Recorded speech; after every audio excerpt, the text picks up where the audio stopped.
વિદ્યાર્થીઓ, આજે આપણે જે થોડાક દાખલાઓ બાકી રહી ગયા છે છેલ્લા ટોપિકને આધારે એ દાખલાઓ હવે આપણે જોઈ રહ્યા છે, જેમાં અત્યારે ઇમ્પોર્ટન્ટ એવો દાખલો આવે છે સ્વાધ્યાયનો 18મો કે પૃથ્વીની સપાટી પરથી પ્રક્ષિપ્ત પદાર્થની નિષ્ક્રમણ ઝડપ. આપણે નિષ્ક્રમણ ઝડપને ve વડે દર્શાવીએ છીએ, જેનું મૂલ્ય 11.2 કિલોમીટર પર સેકન્ડ છે. એક પદાર્થને આના કરતા 3 ગણી ઝડપે બહાર ફેંકવામાં આવે છે.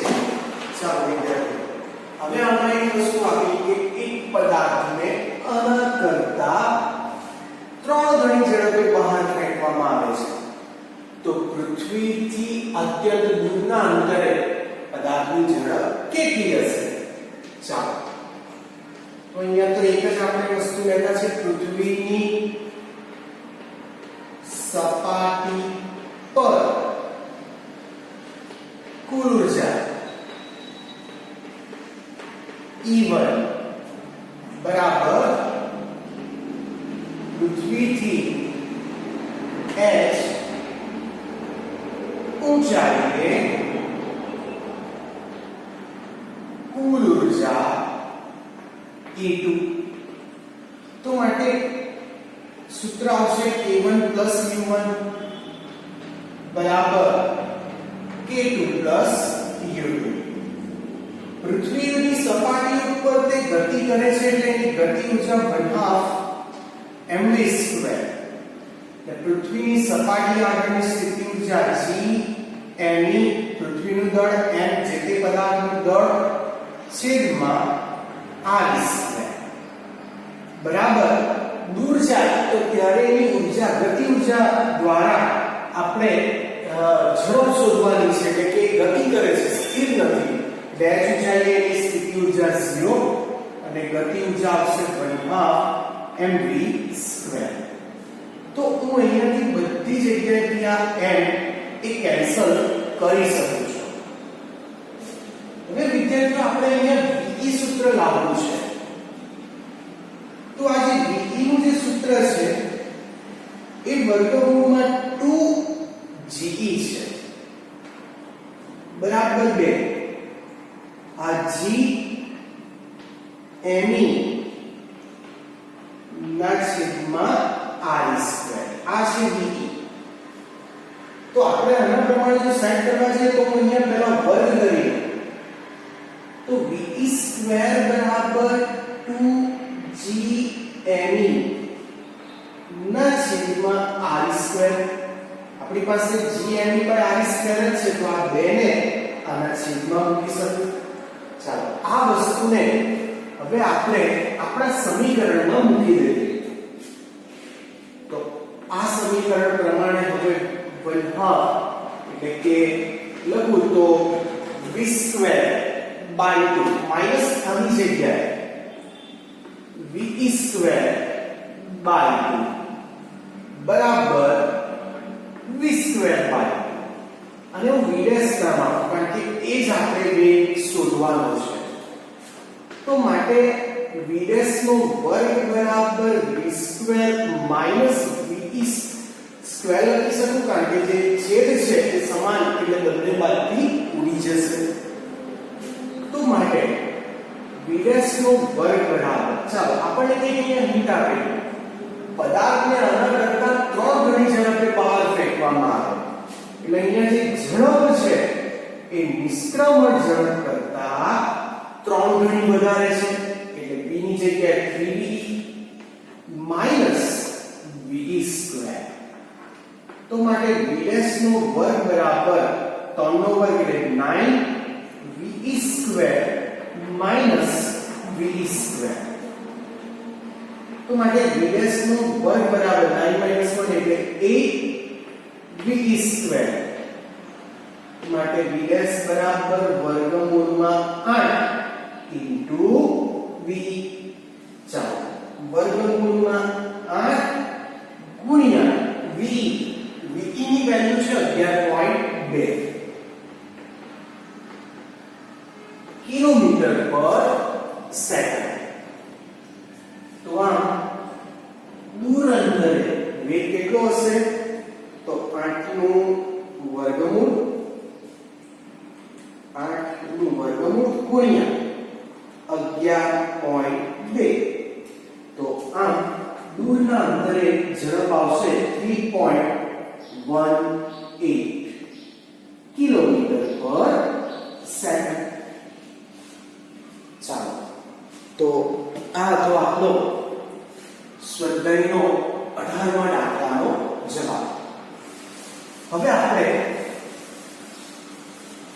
સ્વાધ્યાયનો 19મો દાખલા ઉપર જઈએ છીએ. સ્વાધ્યાયના 19મા દાખલામાં પૃથ્વીની સપાટીથી 400 કિલોમીટર ઊંચાઈ h આપ્યું. ઊંચાઈ 400 કિલોમીટર. એક ઉપગ્રહ કક્ષામાં ભ્રમણ કરે છે. ઉપગ્રહને પૃથ્વીના ગુરુત્વાકર્ષણ અસરમાંથી બહાર મોકલવા માટે કેટલી ઊર્જા ખર્ચવી પડે? તો ઉપગ્રહને પૃથ્વીના ગુરુત્વાકર્ષણ અસર માંથી બહાર મોકલવા માટે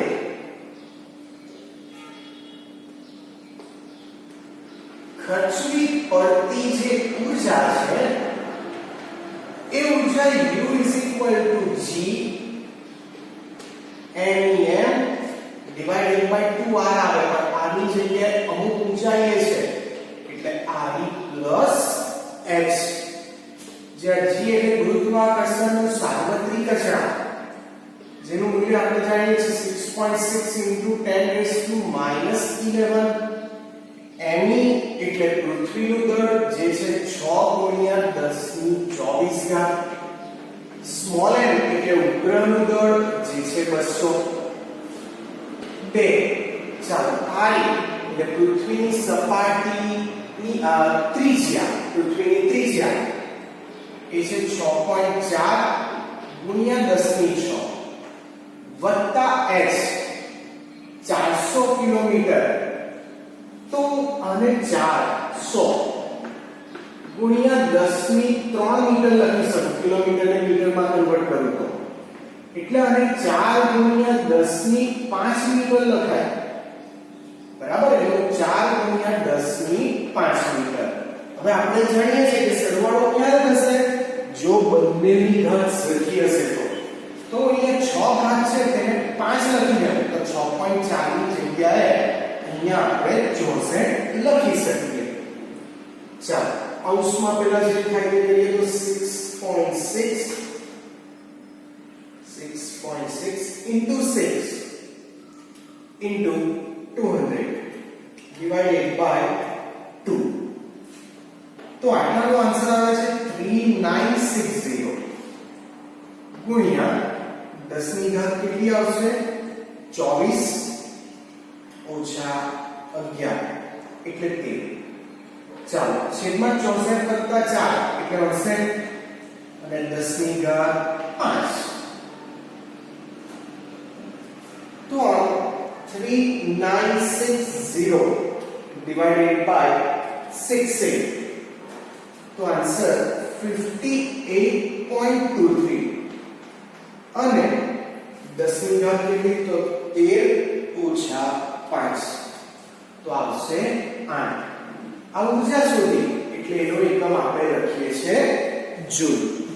તો હું આને હવે 5.823 માં કન્વર્ટ કરું તો 10 ની ઘાત કેટલી લખી શકું? એક ડાબી બાજુ પૈસા એટલે જેટલા સ્ટેપ પૈસા તેટલા એક જેટલા ઉમેરાય તો આપણે એક સ્ટેપ પૈસા 8 માં એક ઉમેરાય એટલા 9 જૂલ. તો આ હતા આપણા સ્વાધ્યાયનો 18મો અને 19મો દાખલો, જેમાં સ્વાધ્યાયનો 18મો દાખલો એ ખૂબ જ અગત્યનો દાખલો છે. વિદ્યાર્થીઓ, ખૂબ જ અગત્યનો કહી શકાય એવો આ સ્વાધ્યાયનો 20મો દાખલો છે. ખૂબ જ અગત્યનો છે, સમજો 5 માર્ક માટે પૂછી શકાય એ પ્રકારનો આ દાખલો છે. તો દરેકનું એક સોલાર, જે એટલે સોલાર એટલે કે સૂર્યનું દળ 2 × 10⁻³ કેજી દળ ધરાવતા બે તારા એકબીજા તરફ સંઘાત માટે જઈ રહ્યા છે. ચાલો, આ એક પહેલો તારો અને આ બીજો તારો.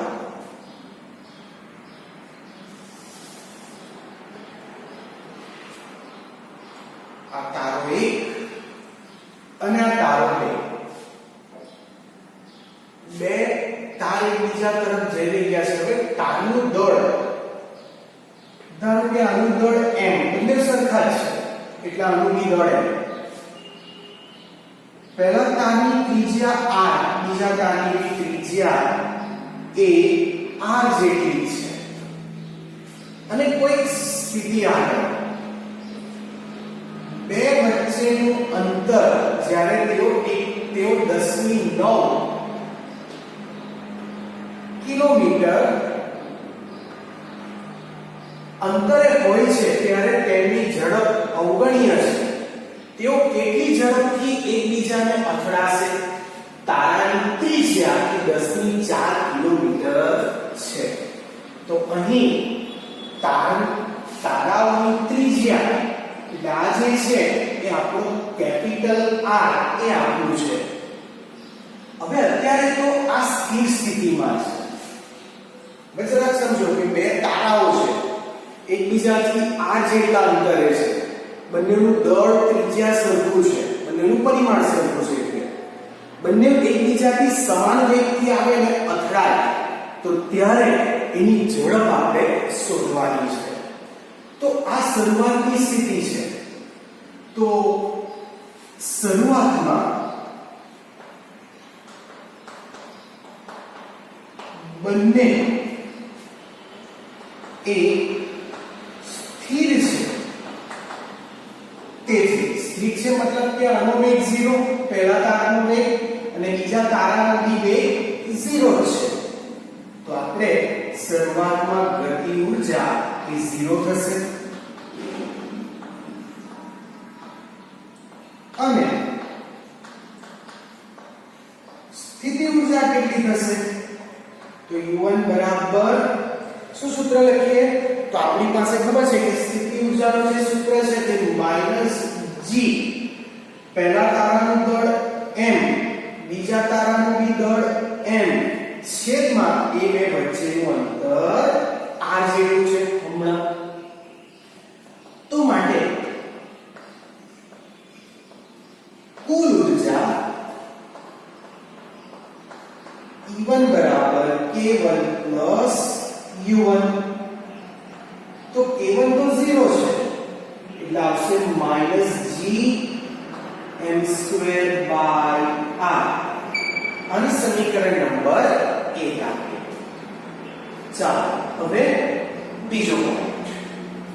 હવે બંને v જેટલા વેગથી એકબીજાની સાથે આવે અને અથડાય, તો અથડાય ત્યારે તેની આપણે ઝડપ શોધવાની છે. તો આ પહેલો તાર અને આ બીજો તાર, આ પહેલા તારની ત્રિજ્યા r, બીજા તારની ત્રિજ્યા 2r. તો આ વખતે બે વચ્ચેનું અંતર કેટલું થશે?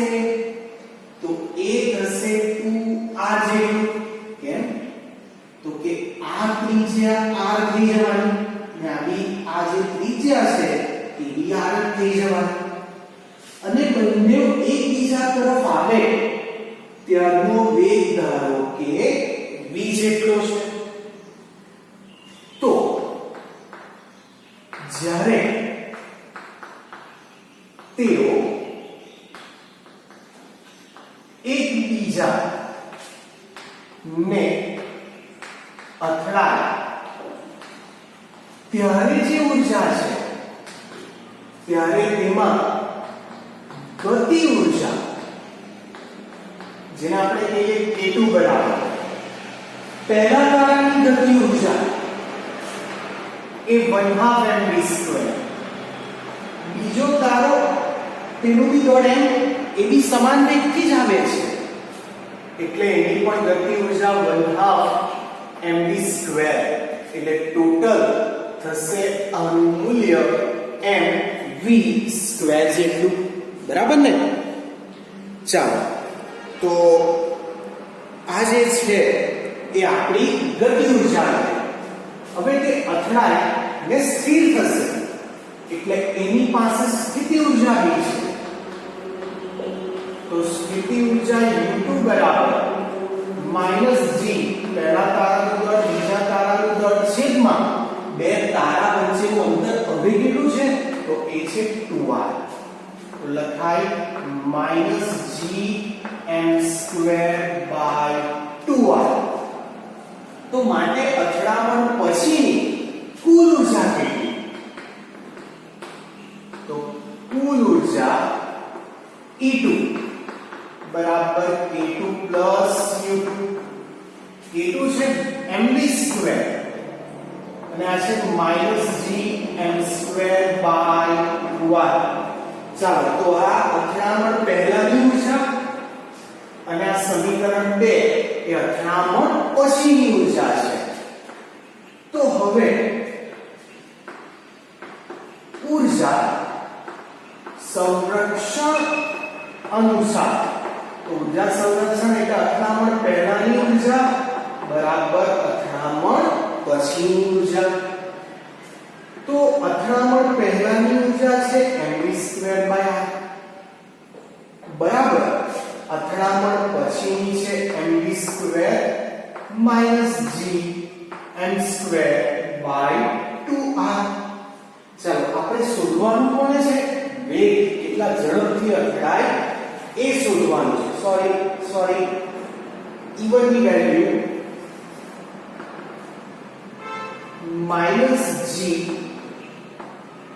-gm²/r છે.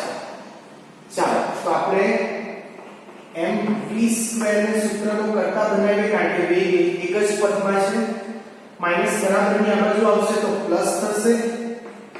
તો gm²/2r -gm²/r. તો વિદ્યાર્થીઓ અહીંયાથી એક m કેન્સલ થશે તો માટે v² બરાબર હવે આ બંનેમાંથી gm કોમન બી નીકળે તો 1/2r -1/r² ને આ બાજુ v² તો છે જ. ચાલો g ગુરુત્વા કરશે અચળાંક જેનું મૂલ્ય 6.610⁻11 m એટલે તારાનું દળ એટલે કે અત્યારે એક સૂર્યના દળ જેટલું છે એમ કીધું છે એટલે એ લેવું પડશે 2 × 1030. તો 1/2 × કેપિટલ R કેટલા? તો તારાની ત્રિજ્યા આ એ છે 10⁴ કિલોમીટર. એટલે હું કેટલા લખી શકું એને મીટરમાં 4 તો 5 6 ને 7 થશે. ઓછા 1/છેદમાં સ્મોલ r કેટલા? તો સ્મોલ r છે 10⁹ કિલોમીટર જેને પણ આપણે મીટરમાં ફેરવીએ તો 9 10 11 ને 12 એટલે થશે 10⁻12. ચાલો કેલ્ક્યુલેશન બી આપણે સાથે કરીએ તો 6.6 into 2 તો આન્સર છે 13.2 × 10⁻⁴ કેટલા લખાશે 30 ઓછા 11 તો 19. વિદ્યાર્થીઓ છેદમાંથી 10⁷ કોમન નીકળે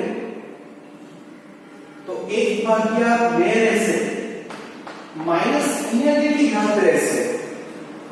ચાલો બોલતા રહેજો ઘાત કેટલી રહેશે 12 તો 12 ઓછા 7 એટલે ઘાત રહેવાની 10⁻⁴ કેટલી ઘાત રહેશે 5 ફરીથી જરાક આપણે જોઈએ કે આ જે સ્મોલ r જે વેલ્યુ આપી છે એ 9 કિલોમીટર એટલે 10 ની 12 ઘાત થાય અને જે ત્રિજ્યા આપી છે એ ત્રિજ્યા છે કેપિટલ R જે છે 10 ની 4 કિલોમીટર એટલે લખાશે 10 ની કેટલી તો 7 જ લખાશે ઓકે ચાલો તો હવે કૌંસમાં એ 10 ની 1 સેકન્ડ